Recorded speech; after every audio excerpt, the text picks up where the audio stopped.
YouTube, how's it going? The Goat House is back with my Washington Redskins offseason plan for 2020 and rebuild here. Doing this for every single team going in draft order, so I promise we'll get to your favorite team. What I do in this video, I give a quick evaluation on the current team, the current depth chart, and then we look at the cap situation. Then I make some cuts for this offseason. We'll take a look what the cap could look like going into free agency. I'll re-sign some players. I'll make some major signings in free agency, and then we'll make our draft picks. We'll go into the 7-round NFL mock draft. So everything. I'm playing GM for every single team, and we're going over everything in the offseason. We have two channels. We'd really appreciate you can follow our new channel, the Goat House Plus. There's a link in the description and the comments, so please subscribe to that. There's our Twitter, our Instagram, constantly talking football on those every single day on the Twitter.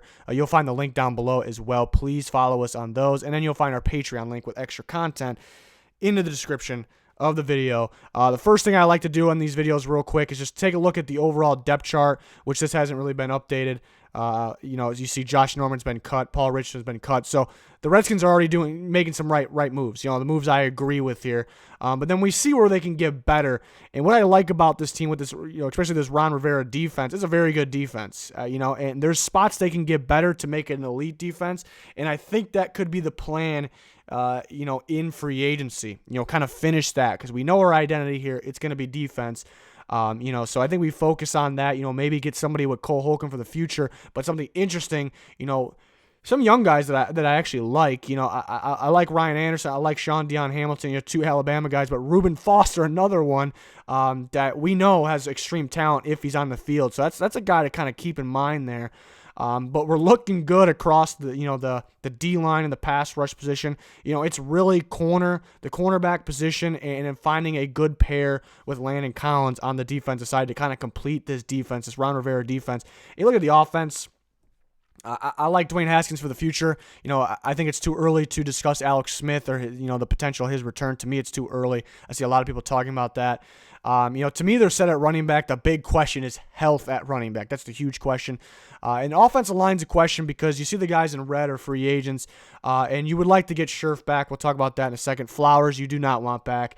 So you could get better there, and you can bring up the question of Trent Williams, but you do have Jerome Christian, who's a solid rotation, young tackle, and then obviously receiver. You want more guys to pair with Terry McLaurin. So that's my evaluation right now. Now I'm going to play GM, and this is kind of the moves I'm making first. You see, before the moves, give or take, the Redskins have been pretty active. They've been cutting some guys, so rough estimate there, $47.9 million in cap space at the moment. And then I'm actually going to trade Ryan Kerrigan. I think that's going to, a Ryan Kerrigan trade would be great for both parties, the Redskins and whoever they're, who they're partnering up, the team that they're trading him to. I think it would be great because where the Redskins, and we'll get to the mock draft, where the Redskins sit at the second overall pick, I think you have an idea of where I'm going there. And it really feels like the Redskins are on the clock because even if the Bengals don't go Joe Burrow, which they are, they'll go Tua. So the Redskins are on the clock there. They know who they're going to pick. I know who they're going to pick. You know who they're going to pick. So you can trade Ryan Kerrigan and you gain another pick, which I think you need because there's still some holes to be filled if you want to have success early on. And on top of that, you save we'll call it $7 million. And that's not factoring in that total savings up there. That's just who you cut. Jordan Reed, I am cutting. It sounds like they will cut $8.5 million. Talented tight end, he just hasn't been able to stay on the field, and it's unfortunate. So then we see where the cap space goes from 47.9 to 68.1, around that range. After making these moves, and you possibly, if you do trade Ryan Kerrigan, you possibly can get the draft pick like I mentioned. So who are we going to re-sign? I'm only really looking at two major re-signings here, and you see the cap space, at the moment, and then after my cuts, you see the large increase there at the top. I'm re-signing Brandon Scherf, and I think that's a key piece. You want to keep the offensive line, the solid players, together, but then you want to add some more pieces too. But I mean, this is, last year probably your best offensive lineman. So, and he's still, still somewhat young.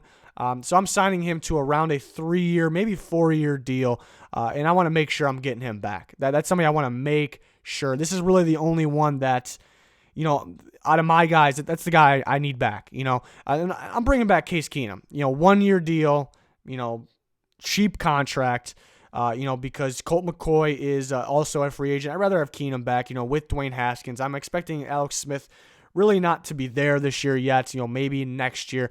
Case Keenum, he's a smart quarterback. He doesn't have he's not gifted with the size or the crazy arm strength. He's in the league and he's had some success at times because he's a very smart quarterback. He knows the game. It's a good backup, and it's a good mentor you still want to have in there with Dwayne Haskins, who, Haskins started off a little slow. I think he started to get better as the season went on. So I would like to have Keenum back, but as you can see here, there's a major one you need back in Brandon Scherff. But other than that, nothing crazy. You're not going to lose all your cap space just getting your guys back, which, in some teams' cases, they do have a lot of cap space, to get a lot of their guys back, but that's not really necessarily a good thing because you're almost staying the same. I'm trying to improve every offseason, and that's definitely what the Redskins are in position to do here. And then we'll take a look at some major signings I'm making. And you see we're dealing with, 68 before re-signing, $68 million, so around there. So some pretty big players here, some big-time players. James Bradbury, like I said, I looked over the defense of the Redskins. I think it has potential to be very, very good. We see they're checking out at D-line. They're checking out at pass rush with the young Montez Sweat, and then whether it's Ryan Kerrigan or Chase Young at the opposite position there, at the pass rush position. Cole Holcomb was a great pick last year. We could use another linebacker in there. But the main thing is let's go get a corner. Need another corner. James Bradbury coming from the Panthers. He was having a career year to start the year. Very strong season early in the year. Really impressed me. A lot better than I thought. Ron Rivera was there. He's obviously the head coach, the defensive coordinator of the Panthers. And as soon as Ron Rivera was gone, Bradbury's game started to go down a little bit. I thought that was interesting. Now we got Ron Rivera here. They need a corner. The young James Bradbury, I think one of the better corners available here with some potential. I don't think it's going to take an insane amount of money to get him because he's not 100% proven yet. But to Rivera, I think he will be. This is one I'm making the move on. I think it's realistic too. I think in real life, it's a guy to look out for the Redskins. So that's kind of their major signing there. Jimmy Ward would be another big one. And this is the tough part, why it might not happen. It's because they have so much money already invested at the safety position with one player, with Landon Collins. I think they overpaid Landon Collins a bit, but he's a very good player, mainly in the box. Almost playing a linebacker position. That's where Landon Collins thrives the most, and he's quite impressive there. And he can make plays elsewhere. They have a weakness opposite of Collins. You need the right safety to kind of pair with him. To me, Jimmy Ward is absolutely perfect with Landon Collins. He can kind of play that center field role. If Collins is up in the box, we've seen him do that with the Niners quite a bit. I mean, we've seen them in cover 3 a lot. In cover 3, 3 defensive backs have deep thirds, and so that leaves an extra safety. Who's that extra safety? It was Jaquiski Tart, and he would come up, kind of be the buzz player. So Jimmy Ward's kind of already used to that role in which was his career year. So that would make sense. They have the cap space to get, big DBs like Bradbury and Ward, but teams have rules on, kind of GMs have rules kind of in their heads. A lot of them do. Don't, spend this much money on one position, and that could be the case here with Ward and Landon Collins. So that's why, if it doesn't happen, I think that would be the reason. And then guard, and again, it kind of comes up again with Brandon Scherff. You spend some money on, but it's your own guy. Graham Glasgow is not going to cost a lot, but do you go, double down on the guards in free agency, including one of them being your own player? But Graham Glasgow, coming from the Lions, is a solid young guard. The Lions very well can get him back. That's very possible, but if he's in free agency, which he should be, that's a guy that they would definitely take a look at. I think that's a guy that you can pair with Brandon Scherff at the guard position and kind of complete that offensive line. Because to me, if you get Trent Williams back, you're set at left tackle. I like Moses at right tackle. You do have Jerome Christian as well. The only thing is you could be looking for a future another tackle. That's the only other thing. So what I did here is kind of for major signings, actually kind of went defense, which could surprise some of you out there because we know their defense is going to be good. It's going to be solid pretty much no matter what. It's going to be solid. And then the offense is where they need to get better. And that's true, but I'm finished. Your identity is defense.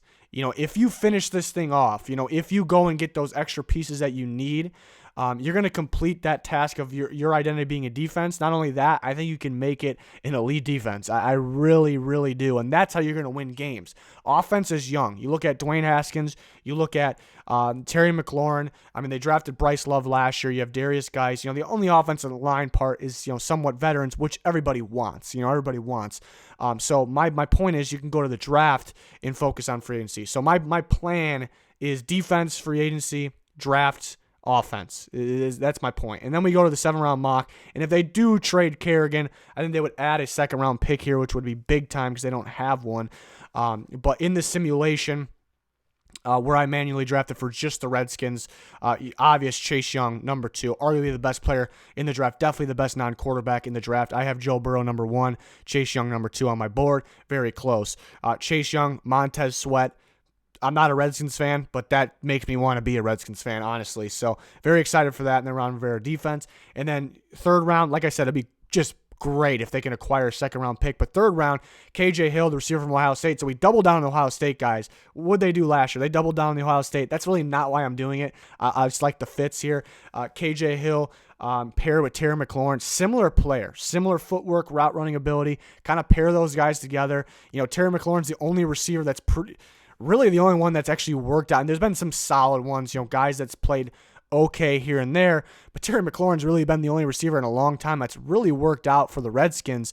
And I think it's just his ability to get open and his ability to mesh with, guys like Haskins and Keenum, and then you get another one here. So what you're going to get from a guy like KJ Hill. Trey Adams, like I mentioned a little bit ago, you don't really need a starting tackle now, depending on the Trent Williams situation, which I kind of thought about. I wish I mentioned. I kind of thought about trading Trent Williams, but if you trade him, you open up a giant hole there, and you're trading away a guy that's proven. The reason I thought about it is because he does get injured, and that, it's a cap hit too. But Trey Adams, I think, could be your future left tackle there. I mean, you do have Christian as well. Maybe the future, 3-4 years, maybe more down the road, it's a guy like Adams with a guy like Jerome Christian. That's your 2 tackles. And then you get another receiver. I think they desperately need a receiver. I think Chase Claypool, I would love this pick at 130. You got the route running guys, the shifty guys with KJ Hill and Terry McLaurin. You get the big body guy that is an excellent contested catcher. But the flaw with those guys in the past, those contested catchers, they pretty much, you stick them outside, they kind of run straight, they jump up and catch the ball. That's all they can do. Kind of thinking of a guy like Josh Doxson. Claypool is that, but he's not that. He's the contested catcher. He's the guy you're going to throw the ball up to, but he's a fantastic route runner. We see him to play in the slot, play outside. I think he should go earlier to 130. He was still here. Jordan Mack, linebacker from Virginia, who I think is a big-time sleeper. I think it's very realistic he goes down here around 193, but I think he's a big-time sleeper. It's a do-it-all linebacker, kind of what we saw from Cole Holcomb last year. The guy is he's kind of a off-the-ball linebacker, but he's going to be a pretty good blitzer. He'll cover. It's kind of the same situation. Very productive at Virginia, and it's kind of depth at this point. I'm kind of banking on, which you could re-sign Bostic, but I'm kind of banking on maybe Reuben Foster or maybe one of the other Alabama guys stepping up with Cole Holcomb there, in that defense. But you definitely could use another guy here. And Jordan Mack, I think, is a great fit. It's just the type of guy that Rivera is going to be looking out for. And then another young tight end, get a Jacob Breland here because you could use another guy with Sprinkle. I think they could sign Greg Olsen too. I think it's a strong possibility. Maybe by the time some of you are listening to this, they already did sign him. He's thinking about some other teams as well. So that could be. I only talked about the major signings in free agency. There's going to be more minor ones. Maybe that could be another one. Tight end if they move on from Jordan Reed here. So again, I think I would like for them to acquire another pick. Kerrigan's a heck of a player, so if they keep him, that's fantastic. Him, Chase Young, and Montez Sweat, really could find a way to play all 3 at the same time. So, that's very possible they keep him. That could be scary. Maybe you can have, Montez Sweat coming more playing on the line, and then you kind of have the, or Kerrigan, but then it could work either way, a guy off the ball. So that could be very interesting what they decide to do there. But yeah, really excited for the offseason of the Redskins because I think it's a team that, they're in kind of a rebuild mode because they have some needs. But I think what they can do with this defense, I think it's a team that could really, I'm not making a prediction here, but they can make the playoffs next year for sure, with a defense like that, and if they do this thing right in the offseason. So this is kind of my idea of a Redskins offseason plan here. Hopefully you enjoyed it. We're going through every single team, so we are going in draft order. So far we've only done the Bengals and the Redskins. We're going to go in draft order. We'll get through every team. It's a process here. A lot of work goes into these, so we really appreciate you for being patient here. And then follow our new channel, the Goat House Plus, as well as our Twitter, our Instagram. There's a link for all of that in the description and the comments. We'd really appreciate it if you can subscribe and follow to all those things. It would help us out a bunch, and it'll keep the nice content coming here. But that's going to do it for this one. Thanks, everyone, for watching. Goodbye.